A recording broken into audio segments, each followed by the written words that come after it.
Good morning to all. As in my previous lecture, I have discussed what is transportation problem and what are the various steps involved in the transportation problem to find out the optimal solution. Today I am going to discuss with you how to find the initial feasible solution under the northwest corner method. Under this method, we have to make distribution or allocation from the cell which is on the northwest corner of the matrix. Before making allocation, we have to take into consideration the demand and supply constraint. We are not to allocate more than the demand and we cannot allocate more than the supply.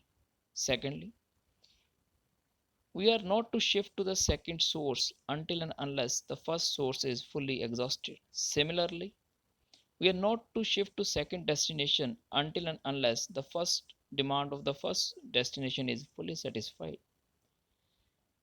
And most important, it is one of the oldest crude method of finding the initial feasible solution under the transportation problem. As we seen, it is not taken into consideration the cost element, which is our objective, as we have to make the distribution policies, but we have to minimize the related cost is to be minimized. But this method fails to achieve this objective. This lead to birth of the second method to find the initial feasible solution, that is the least cost entry method. I will discuss in the next lecture how to calculate the initial cost under the least cost entry method. Jai Hind, Jai Bharat.